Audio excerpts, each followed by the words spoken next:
these are the news. Cuban authorities and the emergency services continue working for the 5th consecutive day to extinguish the fire at the supertanker base in the western province of Matanzas. Heavy equipment from different institutions make way for the specialized force. The objective now is to maintain the constant flow of water to carry out the final extinguishing tasks.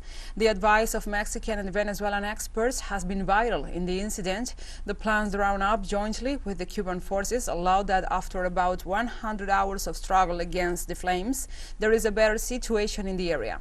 The fire, set off by a lightning strike on Friday, August the 5th, killed one firefighter, left 14 people missing and over 100 injured, who are receiving medical attention in hospitals in Matanzas and Havana. In his most recent report, Lieutenant Colonel Alexander Avalo Jorge, the second chief of the National Fire Department, said operations to extinguish the blaze at the supertanker base in Matanzas continues. Today, at this moment, we are carrying out offensive and defensive actions at the same time, mainly divided into 3 combat areas, where we are mainly protecting the unit, Terminal 320 of clear products, the power generator which already burned, that is to say, this part of the fuel reservoir, and we're also protecting with very active insistence the 4 remaining tanks of 50,000 cubic meters, which is the most dangerous place for us due to the capacity and volume of these tanks. Luis Armando Warren, the health director of Matanzas, gave an estimate on the number of people affected by the explosion in the supertankers who have already been treated in hospitals. 125 people are still being treated, 118 males and 7 females. That is to say, yesterday we did not have any injured patients during the day.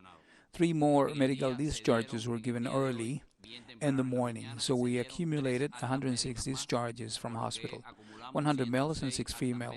One 60-year-old patient from the province of Cienfuegos has died, and we have 19 hospitalized patients. That is 18 of them male and 1 female. 5 patients are still reported as critical, 1 of them unstable critical, and 4 stable critical.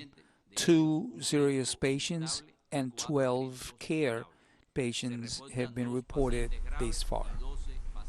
In Cuba, the Venezuelan technical team considers it an honor and an act of reciprocity to be able to help the largest of the Antilles in the middle of the fire at the supertanker base in the industrial zone in the province of Matanzas. First, it's an honor to come to help. Second, it is an act of reciprocity. At the moment when we have needed it most, we have had the support of Cuba and its government, and of its Cuban doctors, of its educators and instructors in each and every one of the missions. And third, we are convinced that we are children of the same thinking, children of the great motherland, and we are brothers. Also in Cuba, the first deck officer of the Mexican ship the Bourbon, Fabian Garcia, said that they arrived with all the willingness to support the work to extinguish the fire in the industrial zone of Matanzas. With all our determination, there in the platform area, we work for the same purpose. In case of any eventuality, we are there to assist and support.